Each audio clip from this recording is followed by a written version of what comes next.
بسم اللہ الرحمن الرحیم۔ عید الاضحیٰ کی نماز کا طریقہ۔ عید الاضحیٰ کی نماز کا طریقہ بھی وہی ہے جو عید الفطر کی نماز کا طریقہ ہے۔ عید الاضحیٰ کی نماز کا طریقہ بھی وہی ہے جو عید الفطر کی نماز کا طریقہ ہے۔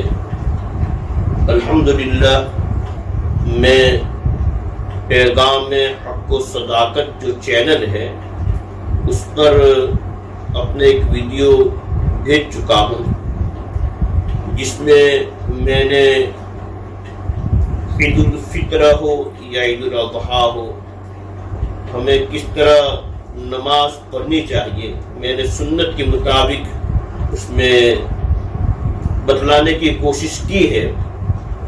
آپ اسے دیکھ لیں گے تو عید الاضحیٰ اور عید الفطر کی نماز میں کس طرح پڑھنی ہے انشاءاللہ عز و جل سمجھ میں آ جائے گا۔ یہاں میں صرف پڑھ کے سنا دیتا ہوں کہ سب سے پہلے ہمیں نماز کی نیت کرنی ہے۔ میں عید الاضحیٰ کی 2 رکعت نماز واجب 6 زیادہ واجب تکبیروں کے ساتھ پڑھتا ہوں، واسطے اللہ کے اس امام کے پیچھے منہ میرا کعبہ شریف کی طرف۔ اس نیت کا زبان سے کہنا بھی ضروری نہیں، اس نیت کا زبان سے کہنا بھی ضروری نہیں ہے، صرف دل میں ارادہ کر لینا کافی ہے۔ اگر کوئی بالکل آہستگی کے ساتھ زبان سے ادا کرے اور دل میں بھی ارادہ کرے تو کوئی حرج نہیں ہے۔ تو یہ نیت کر کے اپنے دونوں ہاتھ کانوں تک اٹھانا ہے، پھر ناف کے نیچے باندھ دینا ہے۔ اس کے بعد امام صاحب اور ہم سب ثنا پڑھیں گے، یعنی اللہ کی تعریف کریں گے، سبحانک اللہم و بحمدک و تبارک اسمک و تعالی جدک و لا الہ غیرک۔ اس کے بعد پھر امام صاحب 3 مرتبہ اللہ اکبر کہیں گے۔ پہلی اور دوسری مرتبہ میں دونوں ہاتھ کانوں تک اٹھا کر چھوڑ دیں گے، ہمیں بھی اسی طرح کرنا ہے۔ اور تیسری تکبیر کے بعد ہاتھ اٹھا کر باندھ لیں گے، ہمیں بھی اسی طرح کرنا ہے۔ ہمیں بھی آہستگی کے ساتھ تکبیر کہنا ہے، ہمارا نفس سن سکے، کسی کو تکلیف نہ ہو، خود ہم سن سکے۔ اس طرح تکبیر کہتے ہوئے ہمیں اپنے ہاتھوں کو اٹھانا ہے اور چھوڑنا ہے۔ پھر امام صاحب اعوذ باللہ من الشیطان الرجیم اور بسم اللہ الرحمن الرحیم پڑھ کر سورہ فاتحہ پڑھیں گے اور کوئی دوسری سورت پڑھیں گے۔ پھر حسب دستور معمول کے مطابق ہمیں امام صاحب کے ساتھ رکوع اور سجدے کرنا ہے، پھر دوسری رکعت کے لیے کھڑے ہو جانا ہے۔ اب دوسری رکعت میں امام صاحب پہلے بسم اللہ الرحمن الرحیم پڑھیں گے آہستگی کے ساتھ، اور پھر سورہ فاتحہ اور کوئی سورت پڑھیں گے۔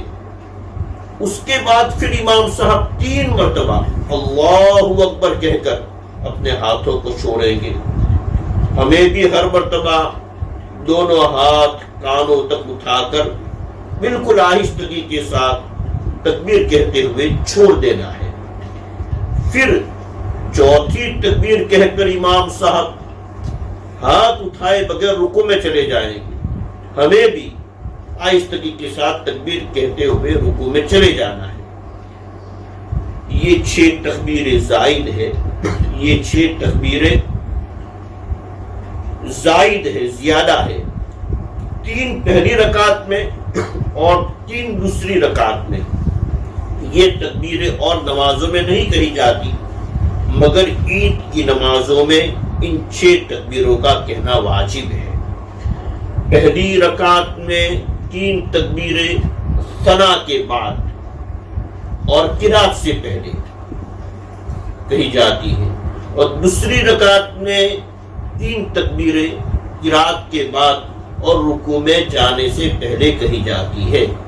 پہلی رکعت میں 3 تکبیر ثنا کے بعد اور قرات سے پہلے کہی جاتی ہے، اور دوسری رکعت میں 3 تکبیر قرات کے بعد اور رکوع میں جانے سے پہلے کہی جاتی ہے۔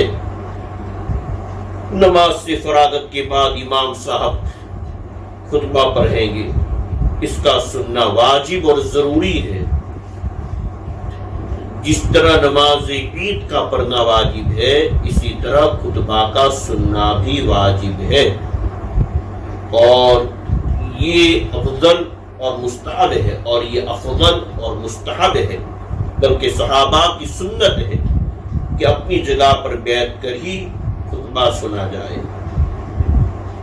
اپنی جگہ پر ہی بیٹھے رہے اور دھیان سے خطبہ سنیں۔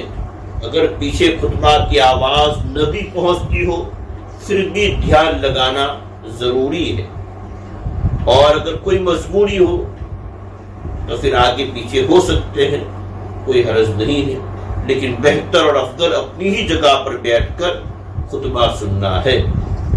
اللہ تبارک و تعالی ہم سب کو سنت کے مطابق تمام کاموں کو انجام دینے کی توفیق عطا فرمائے۔